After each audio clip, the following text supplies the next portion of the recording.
Hey, welcome to Drama Means Podcast. Today we're talking about a 2022 Chinese martial arts epic costume drama. It is called The Blood of Youth. So today on the podcast, drama means camaraderie. Drama means making a name for yourself. And drama means Gen Z cultivation. So before we dive in to The Blood of Youth and tell you what we did and didn't like and kind of dissect it, we thought we'd do a little bit of a summary first. So the story basically revolves around the exiled sixth prince of the Bailey Empire. Now, he was the most likely to ascend the throne, to basically take over from the current emperor, until he kind of stood up against the emperor when his uncle was accused of treason. Now, standing up to his dad was worse than he could possibly imagine. He not only was exiled, he was also attacked soon after and lost all of his martial arts ability. And when we pick up our story, we find him residing in this quiet hotel in the middle of nowhere, in the snowy mountains, so far off the beaten path he barely has a customer. And to the world, this sixth prince has kind of disappeared into obscurity. No one really knows where he is. So obviously, in this world right now, he's living under an assumed identity. No one knows that this simple innkeeper is actually the sixth prince of Bailey, and ultimately the person who should become the next emperor. Now we're going to get into the rest of the cast of characters, the things as it goes on, but that's kind of the baseline that you have to understand to kind of follow along in this conversation. And as always, we're going to be giving spoilers. There's going to be things we're talking about, so if you haven't seen the show and you don't want it spoiled for you, maybe go watch it before you listen to this episode, or not. Alright, so let's get into it a little bit. This drama has so many characters and so many things to remember, like sex and like the past generations characters, and then the up and coming generations characters. It's just kind of a lot to take in, but once you kind of get an idea of who everybody is, it just, you start enjoying it more. You start liking certain characters. You're like siding on certain characters' sides, and you're just, yeah. So I mean, it's kind of typical in these like big epic martial arts dramas of their backstories are huge, the cast of characters are huge, there's many different sects, usually all after the same thing, vying for the same power or the same prestige as each other. And so if you took it as a kind of 1,000-yard stare, it feels like almost too much to comprehend. But I think one of the things Blood of Youth did so well was introducing these characters kind of one at a time and letting you understand the camaraderie without throwing it to us all at once. Yes. And it's really nice to see as they go from strangers and then slowly building into a friendship or some kind of alliance. And then it turns into this we can't live with each other type of camaraderie, and we're always going to be there for each other. We're each other's support group. We're each other's backing, and there's no doubt in anyone's mind that if they needed the other person would be there. Yeah, they definitely form the quote-unquote Scooby Gang throughout the show, little by little. And the thing I liked about it was that they all come from such different backgrounds. So you have the sixth prince, who's obviously royalty. He's got this whole exiled backstory. And so he's the person who's hiding his name.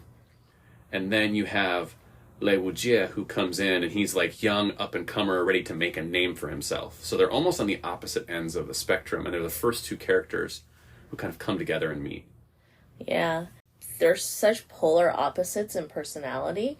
It's just so nice watching them interact. Lei Wujie is the naive, just excited to see the world, whereas Shelsa is super jaded and sees everything bad in the world, and he's seen it all, he's been through it all, he's had all the types of trauma that anyone could think of.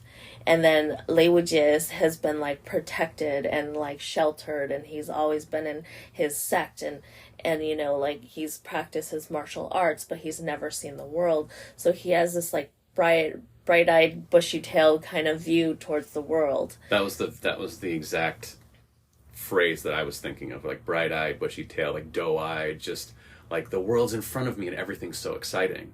Like even the first kind of big showdown in the show where they face off with this pair of bad guys, and he realizes who he's fighting, and he's like, oh my gosh, it's you guys, you're really powerful. And it's like, why are you so excited about possibly dying today? Yeah. Well, he has no doubt in his mind that he was going to win, which I love that early confidence he had, but also that, like, naive sense, you know, where he's like, I'm so good at my martial arts, I'm going to make a name for myself, I'm going to tear down everyone who tries to attack me. And then he slowly realizes that everyone he's meeting is, like, more powerful than he is. It's kind of like when they say, like, kids aren't afraid of anything because they don't know what they don't know yet. And Xiao Si is much more like he's experienced so much, which is, it's a weird way, and I think we're going to talk about it a little later, about how he's kind of the exposition machine of the show. But I think they were trying to do that in a way to basically show how much he knows. Like, he has his fingers in everything. He's heard every rumor. He knows the history. He's the information guy. He has it all figured out.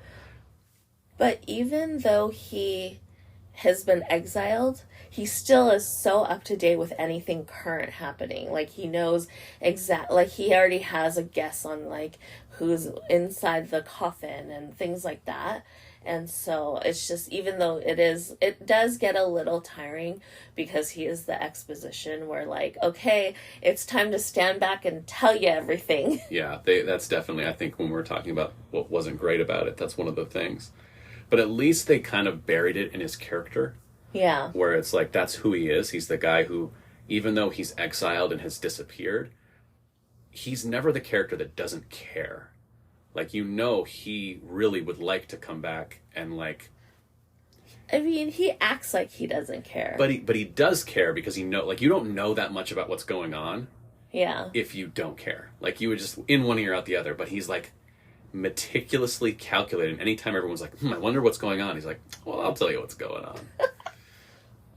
But it's so nice that these two are the first two characters that come together, and they're so different. And they're cast so well, I think. I think they both play their parts so stinking well. Really, really good cast. And it's very rare, I find, watching a show where the lead actor or, like, the first two leads are your favorite characters. Normally it's the side characters who are allowed to have a lot more fun with the acting.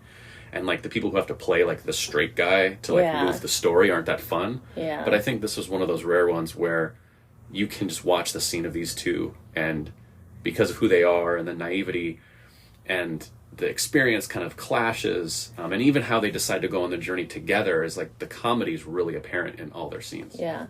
Also, the thing is, because Lei Wujie is so naive, it almost gives Shelsa, like, an excuse to be childish. And so he gets to, he doesn't normally get to, like, be a little, like, mischievous or, like, you know, like, back-talking or, like, kind of giving Lei Wujie, like, little digs, you know, like, he doesn't normally get that. But when he's with Lei Wujie, he's like, yeah, I get to play a little bit. I get to enjoy his company. Not that he admits that he enjoys his company, but... It also gives him a chance a little bit to be a big brother, because he was the little brother. Like, I mean, I know he has the one prince underneath him that is, like, the shithead, the ultimate shithead of the show is his little brother. Seventh prince, and then also the ninth prince. Right, but those characters aren't really the brotherly dynamic the show follows. The show follows much more of the brotherly dynamic between the second prince, who was blinded because he accidentally ate the food that was meant for the sixth prince. So he, you know, didn't do it on purpose, but he basically sacrificed his eyesight for his younger brother.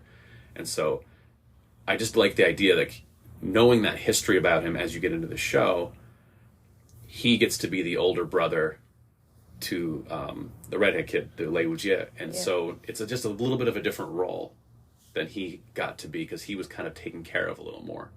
Yeah. The thing that I really liked was Lei Wujie goes to the inn. He goes to sit down, and Xiaosa is like, oh, finally a customer, and he's wearing fancy clothes, and I'm going to, like, milk this guy for everything he's worth because I haven't had a customer in months. And the kid walks in and buys one bowl of plain noodles and spends 6 copper coins, and he's like, this cheapskate. But ultimately, he gets in a huge fight, and Lei Wujie thinks he's like saved the inn and has actually trashed it by defending the inn. And so Xiao Se basically takes the opportunity to be like, all right, no, you owe me a bunch of money for trashing my place. I'm going with you on your journey, because he's ready to re-enter the world.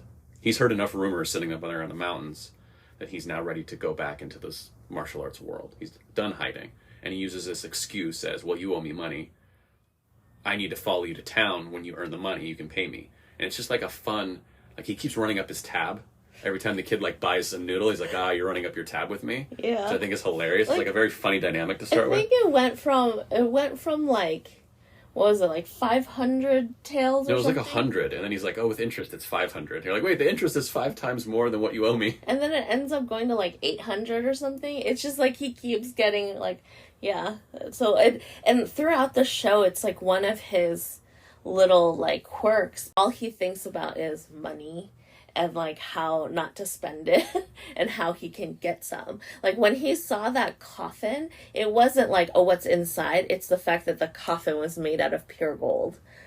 And then they go to the gambling den, and it's like, oh yeah, we can wager with the coffin. We've got a coffin made of solid gold. Yeah.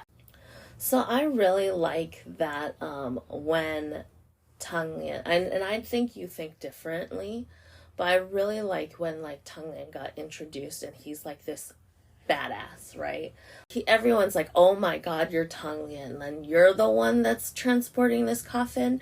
And then they're like, he's so powerful in everyone's eyes, right? And he is in the beginning. And as like everyone starts like slowly like learning their own craft and improving, like Tang Lian is actually like watching everyone like surpass him a little bit more. So he's the first senior brother, so he is, he has to protect and like teach his junior brothers and sisters, and then slowly like his junior brothers and sisters are becoming more and more badass. I like that. I kind of like, I know that you have a little problem with him not being a badass. Well, it's one of those like, sometimes when you're watching a show and they tell you something, like the show tells you like, oh my gosh, this person is so good, but they never really, or in this instance they stop showing you that. Like at the beginning you meet him and he kills 2 assassins without even moving, basically. He's just like flick flick, dead. And then he faces off with these like badasses, and so you get to see him be a badass, and everyone's like, oh my god, he's amazing. And then as the show progressed, yes, he's watching everyone else progress. He kind of doesn't do anything at one point that is like badass worthy. Everyone just keeps saying what a badass he is. And I'm like, well, okay. That's true. I agree with that. But also like, they also say this about him as like, oh, he's so serious. He has to think about everything first. Like kind of like he's, and you watch that over and over again when he just kind of stands there and watches all this stuff happening without like doing much. And then because he has these like inner struggles where they're like fighting, like he's like, should I, shouldn't I? And it just makes him like be a total wuss. And I do understand, like, that gets really frustrating because, like, you're watching it and you're like, oh my gosh, like, if only Tang Lian, like, helped, then he would kick ass. Yeah, I think that I actually like his character. I really like the top 4, the monk, like, like him, I like the redhead kid, I like the prince, I like them all together, and I think they complement each other really well. This is one of those things that, a show will do, or a movie will go, he's the greatest assassin in the world. And you're like, well, after a while, you have to show me that. You can't just keep telling me he's the greatest assassin in the world because he walks into a bar and everyone goes, oh, there he is, the greatest assassin in the world. I'm like, no, like, show him doing something that justifies that. You can't just tell me and then expect me to believe you for very long. Yeah. And so I wish he would have been more... And let's be honest, he's like the 4th banana of the group because the Sixth Prince is the lead. The redhead kid is kind of like his partner. Wuxing has this whole other thing, this Yeah. whole other main story. And so Tang Lin is kind of the odd man left out a little bit. Like, he doesn't have as much character arc as the others. And I'm not saying there's no character arc, because we just don't follow it closely. He's kind of a react character. He reacts to a lot of what the other people are doing, kind of like what you were saying. Yeah, no, that's true. And honestly, I don't know if I would really consider him a fourth banana or a sixth banana. Yeah, no, it's very... 司空千罗, like she's not only the romantic interest of Shelsa, but she's also like, she really just comes up and like, she's supportive. She is, badass, like literally like, well, I'm getting all choked up. She's just like, she stands up to a whole army of soldiers, you know, and she's like, I'm not going to let you pass, because the minute any one of you pass, my man could die. I love these moments where like, she knows what she needs to do and she's going to do it. And she's there by herself and she's putting her life on the line. And she knows it's not like she's expecting anything like in return. She's just there and no one told her to do it. These moments with every character though, and I like how they showed it where it's like the map and then it kind of zooms in and then you see like each section of like whoever's helping. So like you get Lei Wujie and he's like fighting Wu Shuang sect, you know, and then it goes, and then like honestly, I think one of the saddest scenes is with Tang Lian and he has to fight Anhe, which is the assassin group. All this is happening as the Sixth Prince is riding back home. The strong character of Qianluo is like, dude, who can ask for anyone else to be their love? You know what I mean? Where she's just there by your side at every turn. She's a little playful, so she can be like, you know, if not annoying per se, but she's spunky. She's got spunk. Yeah. She's spunky, but when it comes down to it, you don't have to ask. She's got your back. And you trust that no matter what, she's going to give all her life for you.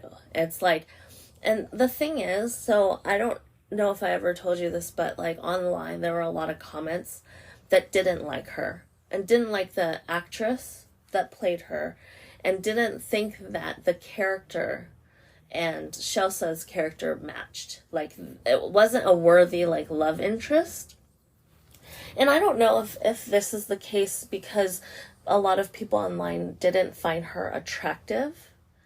I think she's super cute. But I was like, as a character goes, like, she's the perfect love interest. Because literally, like, what stronger love is there than this? Where, like, you can 100% trust this person.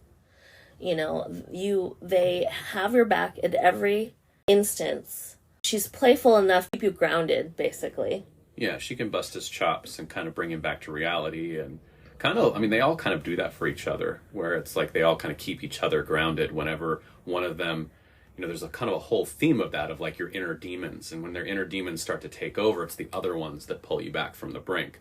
And it's this friendship that you have to have because you can't do it alone. Yeah. Like, as much as any one of the characters, like, you can name any of them.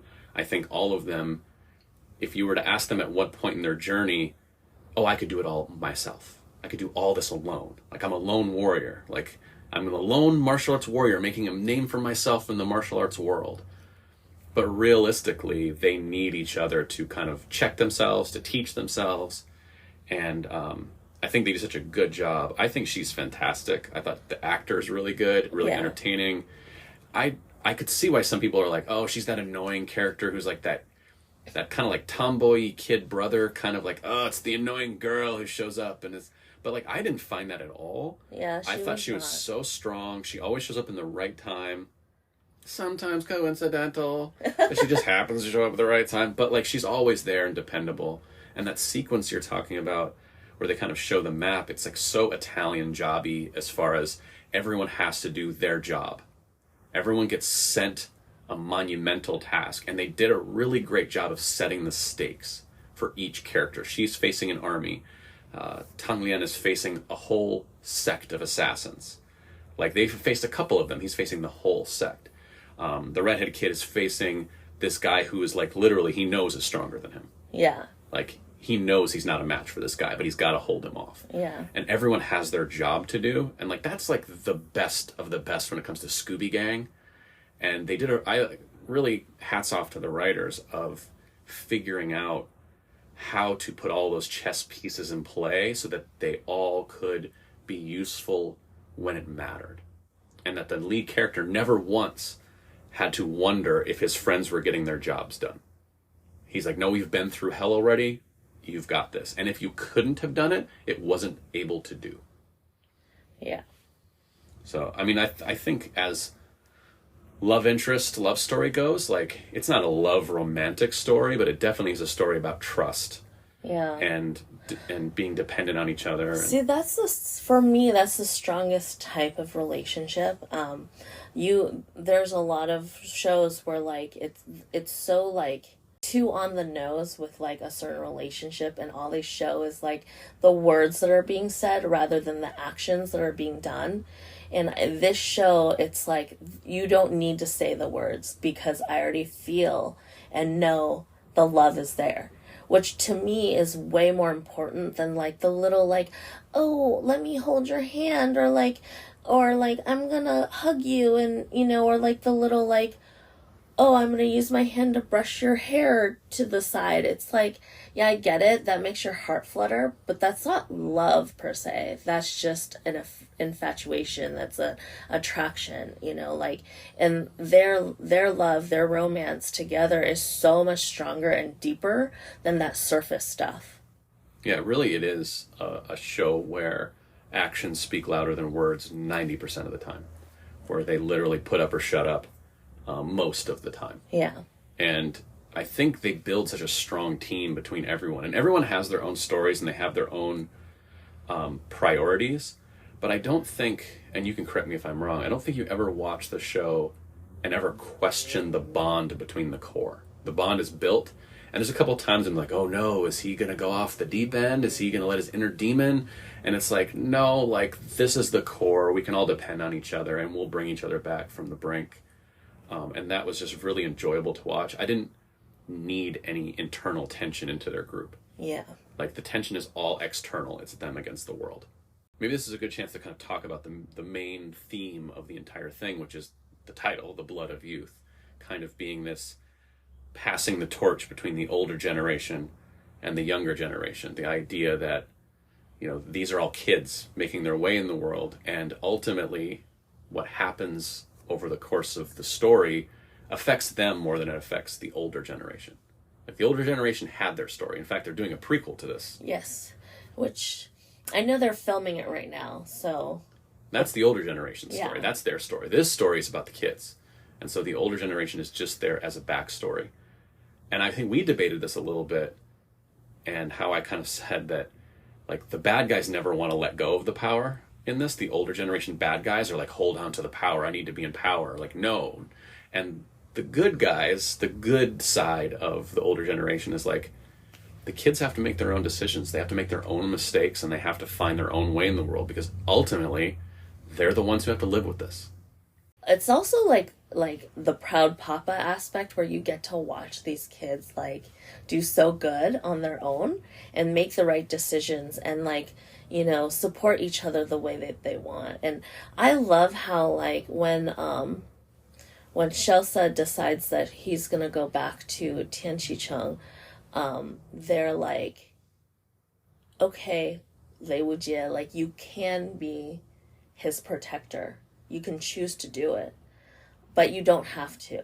And the same with, like, Qianluo and her dad, and he wants her to do it, but he's given her that option.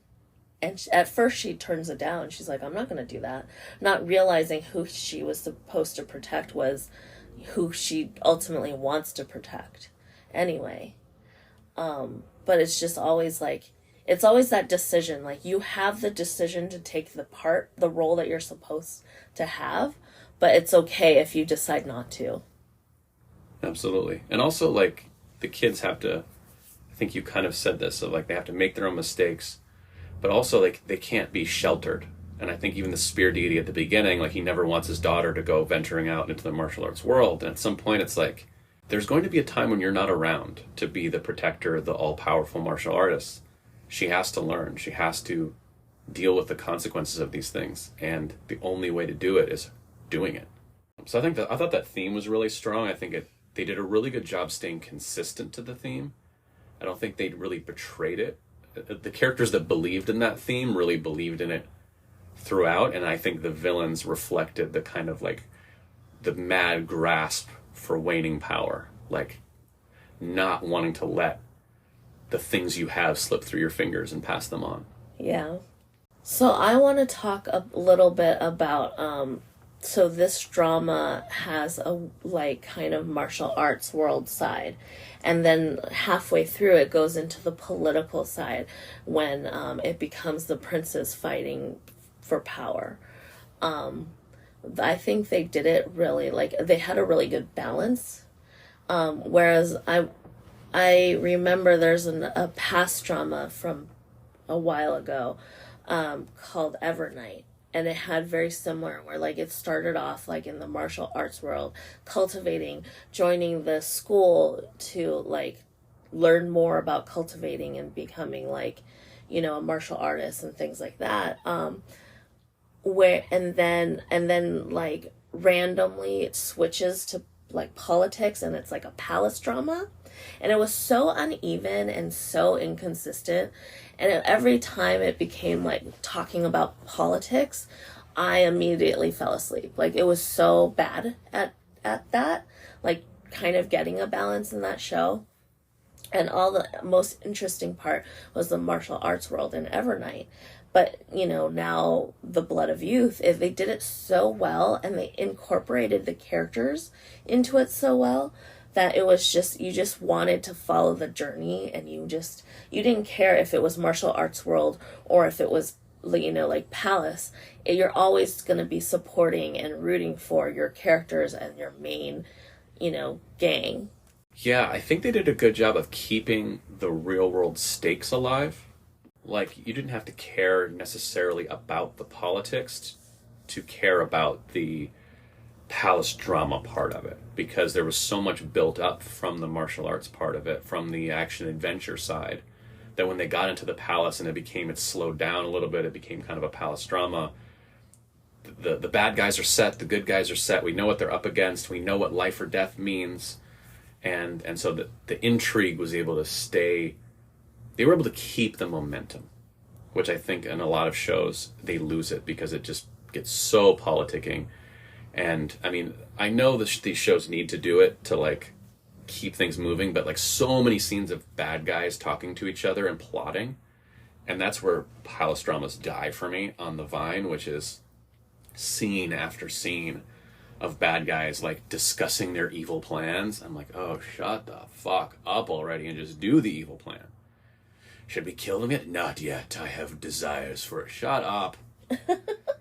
So I get that you have 40 episodes, but get on with it. Yeah. But this one, I didn't feel that. I didn't feel like we were just waiting for the interesting thing to happen. I think that's the hard part, right? When you do a show that's action and adventure, and then you know, maybe you have to take a few episodes off of action adventure because you've spent all your budget. Or you need to do a different, you know, kind of drama. You're just waiting for that to finish. It's like, oh, get back to the action already. That also with like the budget is like with these dramas you would expect to see really bad VFX, and a lot of it is really like for this one they spent all the money on the right parts of the VFX and the action and stuff that it doesn't feel cheesy. Doesn't take you out of it. Yeah. And so I enjoyed this so much.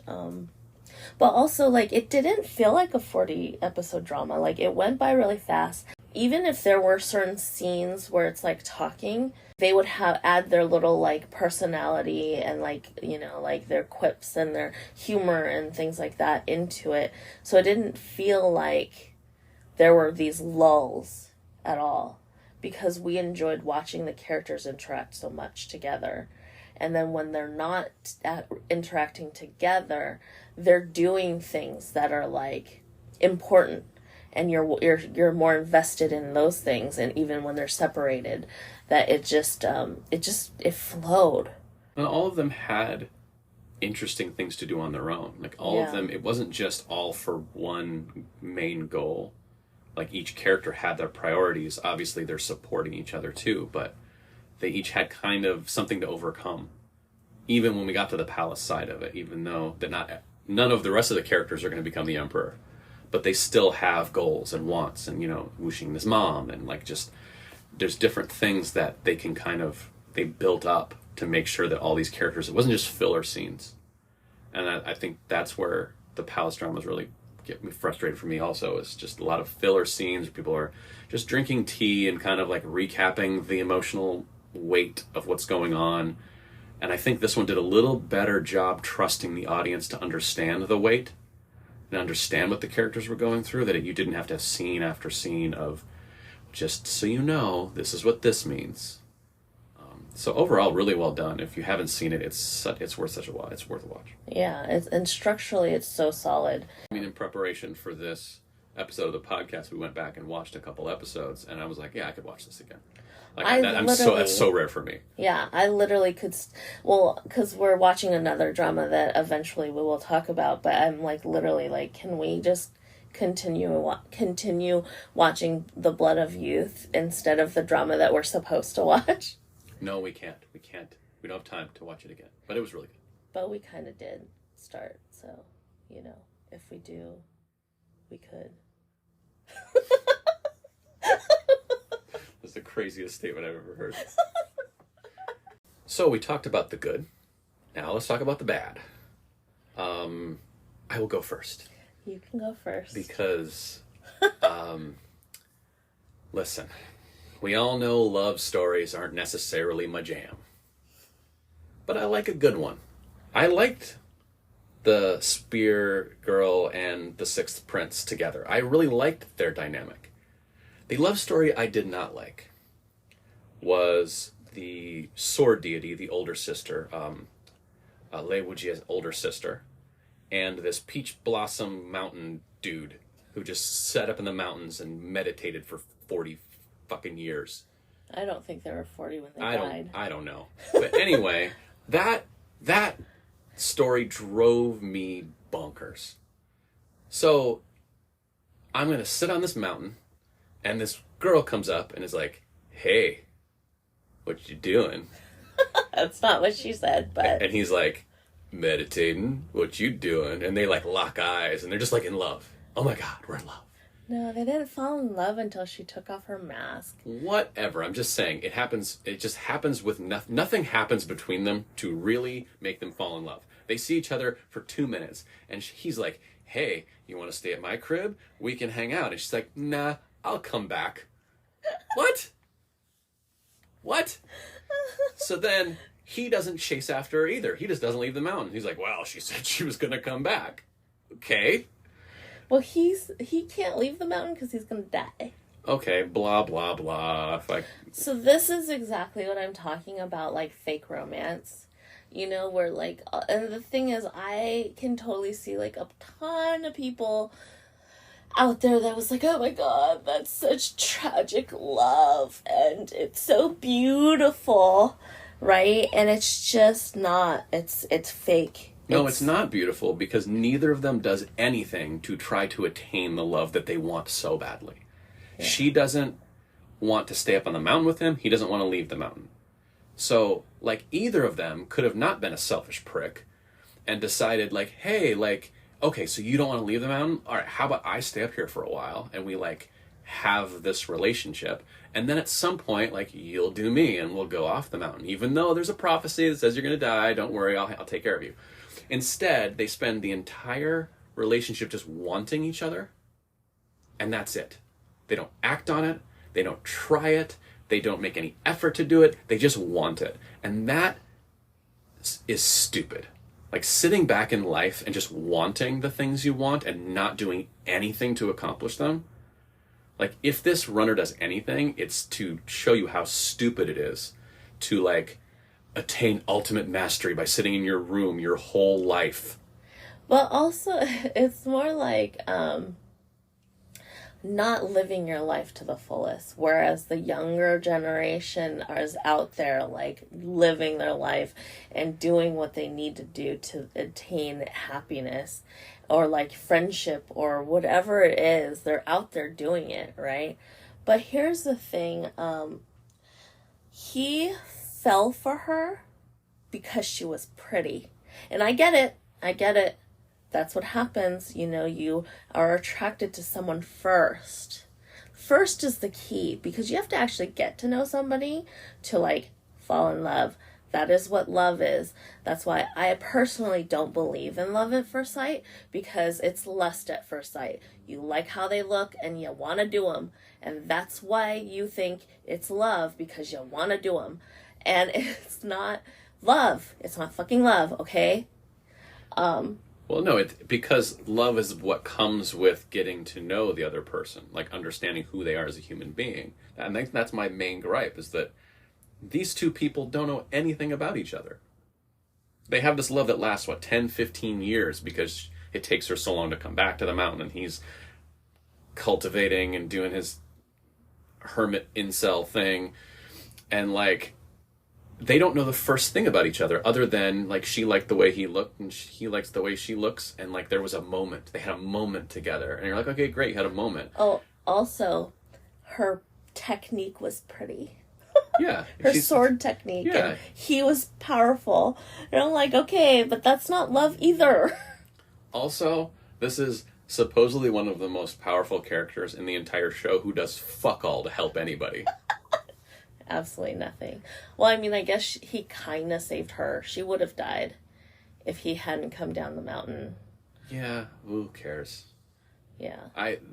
There was so... If they were together in the first place, they would have just fought together, and then she wouldn't have almost died, and they would have just been, maybe they would have spent those 10, 15 years coming up with new techniques and even more powerful as they do them together, and then... and then they wouldn't have been afraid of the Anha people and bullshit. So, yeah. Oh, it was horrible. It was so forgettable. And, like, she's a decent character for her younger brother. And her interaction, like, they have the backstory with the mom. And, like, so, like, she's an interesting enough character as it involves with the main plot. This part didn't need it. Like, you could pull him out of this entire story and nothing changes. Like, nothing changes. Well, other than his two disciples end up helping. They would have found two helpers somewhere else. Yeah. Like, it's just, there's... It was like a forced romance because they realized there's not enough romance in it. Yeah, and for sure, they were definitely lacking. I mean, it's a show about friendship and camaraderie. It's not necessarily a love story, even with the lead character. Like, that's not really a love story. They definitely, like, go to bat for each other. Yeah. I mean, if you think about it down the line, they will definitely get married and they would be a couple. But they don't need to show that in the show.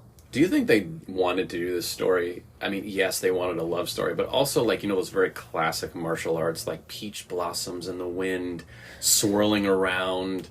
Like, you know what I mean? Like, it's just like... It's like the beautiful visual, where a lot of this show is kind of harsh and jagged and demonic and, bad guys and low light. And this was very, like, in the mountains and pretty, and it all revolved around the tree. And it's just like, just like, oh, we need to put some pretty in this. Maybe, like, it was like a little nod, but maybe a little mockery to, like, your normal xianxia, where it is, like, everything is based off of a tree. There's forests everywhere. No, I mean, like, at this day and age, all xianxia has one giant tree in it or something for some reason, and it symbolizes love or whatever. So they had to put it in there. I'm not sure. I'm just making shit up right now, but... Anyway, not a big fan of that love story or his character. Again, her character was fine as she was in the other stories, but this was... Talk about, like, can we fast forward this part? Yeah. What else didn't you like? Well, for one thing, I didn't think there was enough Wuxing in it. Like, for most, like, he's in this drama so little. And I understand maybe because the actor himself is so busy and he's, like, filming all these other shows where he's, like, the main lead, that he's just kind of, like, in and out, you know, and, like, he disappears for a long time. Even though his character is, like, you know, very prominent, he's just not in it very much. I would love to see the 6 of them together more, you know, and so, and, like, Wuxing and, like, Shelsa's, like, interactions, it was the scene where Wuxing and Shelsa fought, like fist fight. Is that when his inner demons, like, took over? Is that when they were trying to help? They fight each other. They fight each other. They have a literal, like, brotherhood brawl. And it wasn't like, they weren't really using any of their cultivation powers. It was, like, literally, like, just punching each other. And I can't remember what was the purpose of that. Was that when Xiaosi, like, didn't tell him something, like, kept something from him? And so he's like, I'm now gonna kick the crap out of you because you didn't tell me this thing. I feel like I remember the scene, but also I've seen so many of these now that, like, some of them kind of blur together. I really don't remember, but it was, like, definitely a scene where it was, like, them keeping each other grounded. Yeah.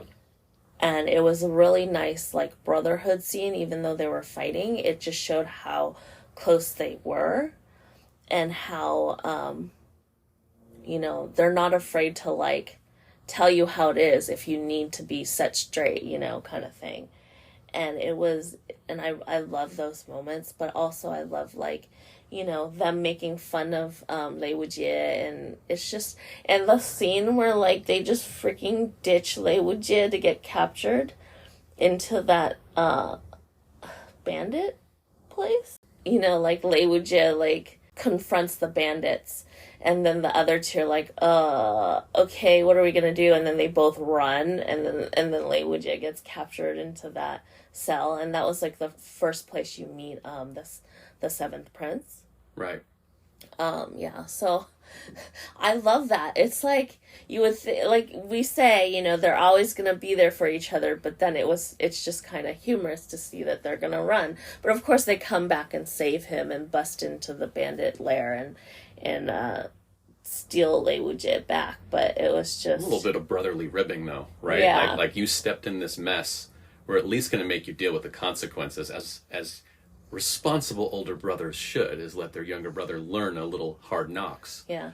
The problem is Wuxing is, I think, playing 17 years old. I think he's 17, yeah. So not that much of an older brother. And because wiser brother, let's say. Yeah. I do. He disappears at one point during the show, and it was one of those absences. I always said this, people love the movie The Dark Knight so much, and they're like, oh my god, The Dark Knight is so good. And I was like, yeah, except for the 40 minutes where the Joker's not on camera at all. And I felt very similar with this, where it's like, he's so focal in the beginning of the story. He's the thing in the coffin, the thing everyone wants. It revolves around him. Like, the whole story's kicked off there. And then he kind of, like, has to go back home for a while and, like, hang out at home.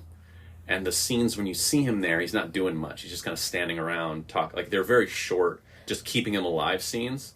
Yeah. And well, he was, like, cleaning house. Yeah, but we didn't really get to see him cleaning house. It was a lot of, like, standing in a dark room while someone goes, sir, would you like to clean house? And it's like, yes, continue to clean house. Like, they weren't, like, scenes you could, like, chew into, you know, like that was happening everywhere else. And so he did feel almost conspicuously missing in the middle of the show. Yeah. And he's such an important role, but such a likable role too, that the audience, I'm sure every audience member really thought, like, where's Wuxing? Like, we want to see Wuxing, like, so much more. And of course the actor is very well received by a lot of people too. So it's just obvious that his absence was very jarring. Yeah, you really do think that these three are going to pal around the whole... I mean, obviously you say there's 6 of them, but, like, the 3 kind of main that kind of start the whole thing, like, you think they're kind of the leaders of this group. They're going to just pal around the whole show. And I get it that he needs to go off on his own and have his own journey, and then they all kind of do. Yeah. But his was the only one where I felt like yeah, they needed more for him. Yeah. So that was one of my, like, I kept thinking throughout the show, I'm like, oh, I wish Wu Xing is in this more. And one of the other things, I mean, we already touched on it a little bit, but one of the other things that neither of us really liked is just how the exposition was delivered and how it was just, okay, now it's story time, and let me tell you all of the thing you need to know. And I think that happens mostly in shows that hold a lot back, and they play the mystery, and they play the mystery, and they play the mystery all the way up into the minute where you will be lost if they continue to play mystery. So now they have 6 episodes worth of kind of backstory to unfurl. And the easiest, laziest way to do that is just have a character know all of it and tell everyone. Yeah. So this was, I mean, I've definitely seen way worse exposition, so I didn't hate it as much, but it was very, like, obvious what was happening, and it just gets to a point where, like, okay, how long is this speech going to take, you know? So. Yeah, like, I mean, I feel for the actor a little bit with some of those scenes where, like, how much dialogue and how, like, I mean, he's got 5 pages of monologuing to do while everyone just kind of looks at him. And, yeah. And, like, the trick, like, as a writer, the trick to write good exposition, like, exposition is the medicine we all have to take when we sit down in front of a script. But there's ways to, like, give that medicine better. Like, one of the easiest ways to give your exposition medicine is turn it into an argument. Make someone wrong and make someone right, and then have 2 people argue the exposition out. No. If we do this, then that's going to happen, and this is this way because that's this way, and you're wrong. And then it's a heated argument. And now it's engaging, and now you can kind of lean in. Or having a character who's, you know, like the Lei Wujies who are, like, a little dumb. They're like, wait, what happened? Like, having a character truly just not know and have to be caught up to speed. And then there's my favorite, which is, like, which I call the Lethal Weapon exposition, which is, like, in the middle of the fight. Where they decide, hey, by the way, are you dating my daughter? You know, and they have to, like, in the middle of a gunfight in Lethal Weapon, but in the middle of a sword fight for this. Yeah. They have to kind of, like... And they do. They do that sometimes in this one. So that was one of the things, and one of my, and I remember thinking, like, this is so coincidental. Like, it was like, it would be like, oh, the gang would be saying something, and they're like, oh my gosh, if only we had this thing, you know, or this piece of information, then we could figure out what we're gonna do. And then literally the next scene is, like, someone comes in his, like, oh, we just had this thing. And then the other person is like, oh, that's coincidentally exactly what I needed. And it was just, like, it happens so often in this drama that you're like, oh my god, like, really? Like, okay. And so it would be like, they would be talking about something and it'd be like, oh, we wish we had this thing. And then Ryan and I would be like, oh, I guess next scene, that's what they're gonna find. Yeah. Or, like, totally put right into their laps, you know? And that's not the hardest thing in the world. Like, you just have to plan ahead and set things up so that things can pay off. So that, you know, if you're like, we just need the orb of enlightenment. And you're like, oh, wait, I saw that 17 scenes ago or 2 episodes ago. This other guy has it. And we know that this guy's journeying. And so now, like, we've set them on a collision course. Rather than, we need the orb of enlightenment. And someone's like, you rang? Yeah. Which is kind of sometimes what it felt like. I mean, at least, I will say, at least they did it quickly. Yes. And they just kind of were like, all right, just go with us. It's a coincidence, but we're just going to kind of... I worked with a producer once who his famous saying in the room was, if the ice is thin, you skate fast. You skate fast over thin ice. So if your story doesn't have a lot of substance, just get through it quick. Yeah, so that is one of the things that really bothered me. Okay, so we talked about the good, we talked about the bad, and let's talk about the weird. Did you want to talk a little bit about what you thought was weird? I mean, I don't know if it's weird. It's just awkward. Which is his name Wushang? The Wushang? Wushang, yeah. Wushang. It's this very young character who's ultra powerful, one of the most powerful people in the martial arts universe by the end of the show. And enemy and ally and then enemy, like, he's just kind of all over the place. He's a definite antagonist. His character is quirky. Yeah.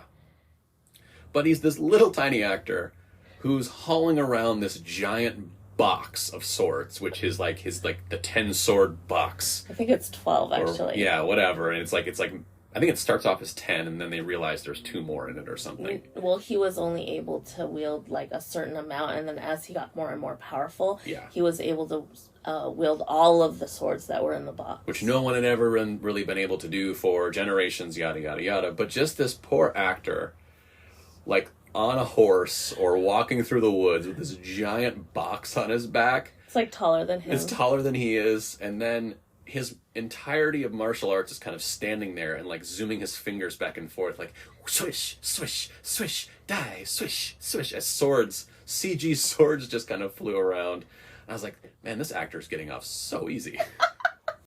He had to do the wires at some point. Not like spinny wires, but he had to, Not anywhere near as much as the rest of them. Oh, yeah. Like, totally. Most of it, he would be like floating in the wire and then doing the Mary, Mother, and Joseph across his chest, and then swords would fly everywhere.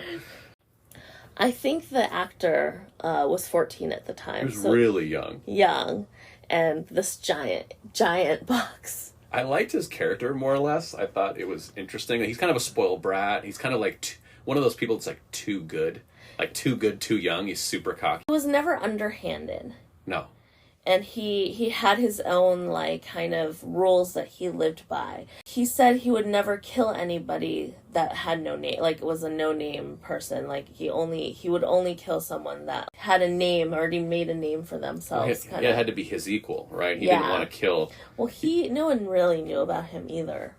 Yeah, but, they kind of did. But I think skill-wise, he's like, I'm not going to kill a newbie. Yeah. That's not even fun. There's a sense of honor to the fight, and the fight's no fun if you're just slaughtering rats in the bottom of a barrel. So like he did have an ethos, so I didn't hate the character, but I just like every time he would kind of fight, it just cracked me up because he had this just giant box he's lugging around and opening, and the gears of the box would open and the CG swords would fly around. So I thought it was a little weird, odd choice for that to be the thing. It definitely demonstrated his power well, I get it, but it was just a little awkward. But I feel like 10, 20 swords, whatever, in a box is like a common thing in a lot of these dramas. Like, this is not the only drama that has had that. There's, what was that old movie called that was also like, I think it was 7 swords in a box, so it wasn't like, and I think, there's been a lot of animation that has that. We watched another one too where he had to go into that sword room and all the swords like raised up and he was trying to pick the right sword. No, that was this one. This was the Oh, that was this one. That was this one. There are a lot of swords flying around in this one. I thought that was a different one. Yeah, so many swords flying around. Yes. It's been seen before with like a bunch of swords in a box, and like then you can control like multiple swords at a time kind of thing. But it's just because he himself is so little that like this giant box just looks very like silly on his back. They even play it at the beginning. I think it's in one of the episodes where they're walking and he's just like lumbering, like, I'm tired. And his like older brother's like, come on, we gotta keep going. He's like, I'm tired. This box is heavy. I understand the whole power thing, but I'm like, man, if I was him, I'd be like, can we just stick to like one sword or none swords? Or could the box also be CG? Oh yeah, that would be good. But yeah, so that was a little bit weird. Not really. No, it's just awkward. More awkward than weird, I guess. Yeah. So I guess another weird thing is Youku is the platform that this originally was aired on. And then we ultimately watched it on Viki because we didn't have Youku. But, Youku has its own channel on YouTube. But also if you have a subscription, you can use the app and then you get like VIP and you watch things like ahead of time. Whereas if you watch it free on YouTube, then you have to wait a lot longer as it's airing because, people who have VIP get to watch it first. But we watched it on Viki, which was just easier for us. But also, like, the weird thing was with Youku is its business system is like it releases certain free episodes, then so you have the free users to watch it, and then it releases VIP episodes, and then towards the end they'll have like a fast track where even if you have like a VIP subscription, if you want to watch ahead, you have to pay for individual episodes. So like I think it's like 99 cents an episode. So like say they have like 18 episodes released for VIP, but you want to go fast track and watch like 19 and 20 ahead of time, ahead of everyone, you can pay $2 at $1 for each episode. They also have like a special ending, and they left it at Tanglian dying, right? And then pay the special 99 cents for the special episode, and you find out that Tang Lian did not die, and they all end up back at the little inn that Shelsa has, and they're all sitting at the table, and then Tang Lian walks in, and they realize that like he's still alive, and he was actually saved by his master, and the whole time that they were dealing with life, he was trying to recuperate and build up enough strength to walk and things like that. So then he even says I started out being more powerful, but now all my junior brothers and sisters are all more powerful than me. So it's just kind of this like weird little business practice that Youku has. Of always having like a different, like an alternate ending or a happy ending or a special ending that you have to pay for because you don't get it for free. I mean, it's a post-credit sequence. Yeah. Like when you go to the Marvel movies or whatever these days, all these, big franchises have these cute post-credit endings. And that's kind of what it is for this, except for you have to pay extra. Yeah. And also, do we like the fact, I like a happy ending. I like it when people, the good guys win. I like a sad and tragic ending, too, if it's done well. But I don't know, him being alive is not very satisfying. He sacrificed. His whole thing was a sacrifice, and he was and everyone cried for him. And it's a big emotional moment for everyone. Everyone cried for him, but they made that huge, mourning scene or a funeral scene, and when they're demanding an apology from basically the seventh prince, and having everyone come to this banquet for his death only to find out he's not dead I love that he didn't die. It was weird to see how Shelsa had his 4 protectors, right? It was weird that they had some random Tang sect person be the 4th. I need to see Tang in there. Yeah, they ran out of characters. They did. It was rando here to take Tang Lian's place. So that was a priority. I mean, they said, all right, or do we want his death, or do we want him to be there and be one of the 4 protectors? You couldn't do both. Yeah. And so either you want this sad, stoic death, or... That scene was done so well, though. Really well. And so I definitely liked his death scene and the fight with Anha. It's just, I also like a happy ending, but I'm not that I need a happy ending, but I think for this one it fits. In terms of they all go back to his little inn. I enjoyed that they all come together, the Scooby Gang get back together again kind of thing. So I liked that ending. It's just kind of weird, a weird thing for Youku to be hey, just give us more money so we can give you this ending. Yeah, I don't love the business practice. Yeah. And I like his character, so I don't mind him as a character being alive. I just don't love playing the sadness and playing the stakes and playing the just all the character emotions, and then at the end going, just kidding. And so that's just a pet peeve of I think we've said it before, we talk about it. It's a term called schmuck bait. We use it with tension, where it's all of a sudden you end an episode and someone's got a knife to your throat. And then you end the episode and the knife is to your throat. And then the next episode, it's I wasn't really going to stab you. And you're well, you made me think that, though. Like, you ended a whole episode on, is he gonna die? And then in the first minute of the next episode, it's, nope. Yeah. And so, like, undoing your dramatic tension really bothers me. As a character, I don't mind him living. It's just, then they just can't, for me, they can't have all that emotional real estate. If you're going to spend the emotional real estate, you got to stay dead. Yeah. I mean, honestly, that character could have stayed dead. Like, he did what he, like his purpose was that. But, as for, like, a little Easter egg?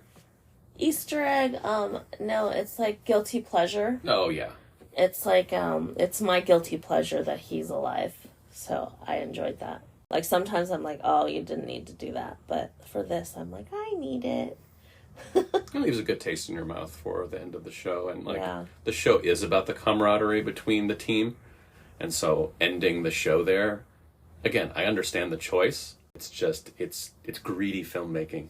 Yeah. It's like wanting all your cakes, and then you want to have all your cakes still. Of course. Why wouldn't people want all their cakes? You don't get all the cakes, because you've robbed your audience of the cakes, and you kept them all. Okay, so I think we have talked about the good, the bad, and the weird. So now let's talk about the rating. The Drama Means effective scale rating system in full effect. Yes. For me, it's Around the World in 80 Days. I loved it that much. Wow. Perfection? Perfection. And the thing is, even though it's perfection, it has flaws, but I feel like it's okay to have flaws. But for me, it's so high on the rating, and I enjoyed this. And the thing is, like, I've seen a lot of this type of drama done badly. And, like, it's such a, breath of fresh air that it's just done so well. And, like, structurally it was so good. From, like, the first moment when, like, the two meet, to, the gathering of the gang, to, building the camaraderie and, like, meeting different friends along the way, to, the brotherhood of Second Prince and Shelsa, and, like, from them being kind of rivals / enemies, and, like, this kind of, like, resentment from Xiaochong to Xiaochuhe. Basically, like, he blamed and he suspected Sixth Prince of, like, blinding him, putting a trap out, and he became blind because of it. It never occurred to him that piece of cake was meant for Xiaochuhe, not for him, and so, but also, like, them kind of end up being, like, allies. And then I loved how, like, the king ultimately left it up to them to decide who's going to be king. And they did it in such a nice way, like how they wrapped it up, and, like, how, like, they kind of set the trap up for the eunuch, and so it's just such, like, every piece of the puzzle fit so well that it's so easy to just, like, overlook the flaws of it. Because honestly, like, it's very rare for anything to be flawless. And so you have to overlook the flaws and, like, really appreciate all the good in it. And there's so much good over the bad that it's definitely worth Around the World in 80 Days. I've never seen the palace drama or kind of these fights for succession type things end in the way this one did. I thought it was clever. That it was, like, I don't think it was that surprising. Like, we kind of knew what was going to happen. But the execution of it, I thought, was really well done, and something I hadn't really seen before. The idea of, like, no, I'm going to put the fate of the next generation in the hands of the next generation. I'm not going to pass this down like some king, because I'm dead. Like, I won't be here to see the repercussions. So if Sixth Prince really wants the throne that bad and wants to fight for it, I'm going to give him that opportunity. And ultimately, he decides that he's not the right guy for the job, and his brother is. I would give this one drinks on a pool deck. I think the only thing that keeps it from being pretty much perfect, pretty much 10 out of 10, is the wasted time on the other love story, and the kind of, like, the exposition. I felt like they sometimes got a little lazy with the coincidence and the exposition, and it doesn't take that much effort to figure out a better way to do it. So I'm like, it's so good in so many ways. The characters are fantastic. The acting, I think it's cast extremely well. Its tone is just rock solid. Like, it knows when to do comedy, it knows when to be sad, it knows when to be heart-stopping action. The CG, I thought, like, the CG in these types of shows is very fantastical. It's not real to life necessarily. But the way they did it, even that silhouette martial arts, when, like, the older generation, like, the big lion would appear behind him, or the big bell, and, like, they just did it so well. You really felt it. You really felt the power of the characters. And so it was just those little things where I was like, you should have spent more time figuring out how to give us this in a bite-sized chunk, and not have to have a coincidence. Set this up a little earlier, because you have enough characters. You have so many characters running around doing all these things. It wouldn't be that hard to just set it up beforehand, so then we can pay it off, rather than, boy, I wish we had oh, there it is. That kind of thing. But really freaking good. I don't know if I've ever given anything a 10. Maybe Die Hard is a 10. Gosh. Okay. I don't know. There's not that many 10s. There's not many 10s in life, so for me, a 9, Drinks on a Pool Deck, is pretty highly rated. Highly recommend this drama if you haven't seen it out there. All right, so as we close out, we'd like to leave you with a little bit of a recommendation, a non-specific drama recommendation. And because we're in the martial arts cultivation universe, we thought we would recommend a book that we just so happened upon on Audible. We kind of downloaded it on a whim. And the book is called Beware of Chicken by Casual Farmer. And it is a transmigration wuxia cultivation novel. Just a little bit about it. It's basically about a man who you come to understand is from modern day Canada.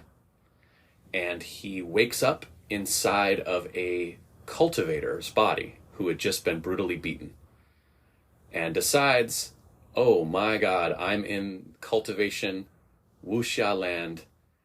I don't want to be a martial artist. I don't want to compete to be the best martial artist and have all the power. I just want to get the hell out of here. And so now he's in this young cultivator's body. He decides he's going to head for the most remote part of the country where no chi exists, because he wants to live so far off the radar to any other cultivator that he decides to buy this farm in the middle of nowhere and raise some animals. And it doesn't quite work out as he thinks, because it turns out the land has kind of this hidden reserve of chi that he ends up fostering with the way he decides to farm it. And he starts his own wuxia sect made up of the farm animals and his neighbors and his love interest. And the tone is funny and it's tongue-in-cheek. It kind of pokes fun at the genre a little bit. It does some of the tropes in the genre, but then it also just kind of makes fun of itself a lot. If you're looking for a page turner that's just full of intrigue and interesting, dynamics, this isn't really it. It's very easy, fun, good characters. Really good characters. I mean, we go inside the point of view of the chicken at one point in the beginning of the book. And I'm like, wait, are we telling the story from the perspective of the chicken right now? Yes, and then the pig, and then the cow, and then the cat. Yeah. So it's just, it's fun, but it's very good characters. And then also it becomes where each character has such a good dynamic, and then they have all the camaraderie. It's it has similarities to The Blood of Youth, and it's fun. It's actually really fun. I would say it's not a real serious, dramatic read. It's it's a hangout. Yeah, it was perfect for a road trip when we listened to it while we're on the road. But yeah, definitely you could check it out, on royalroad.com, which is the original place that every chapter was released. And then I believe Amazon picked it up, and now it's an ebook on Kindle and on Audible. You can listen to it. So highly recommend if you have a few hours, you just want to listen to a fun wuxia novel, and you like the genre, and you like the sense of humor that it brings to the genre is a little bit refreshing. And it's actually fun to kind of all of a sudden the character drops hints of where he's from, and like he's really into hockey, and you're like, wait, this guy's into hockey. Oh, is he Canadian? You know, he makes some maple syrup references and some poutine references, and you're like, oh, I think, but they never come out and just say like what year he's from or what era or like modern day Canada ? Yeah. So it's fun, and there is a love story, so that's kind of nice. But yeah, but more importantly, like lots and lots of friendship. So, and we like that. A really interesting read. So if you want to check that out, it's called Beware of Chicken by Casual Farmer. And like Mel said, on royalroad.com, Amazon Kindle, and Audible. And thanks for joining us.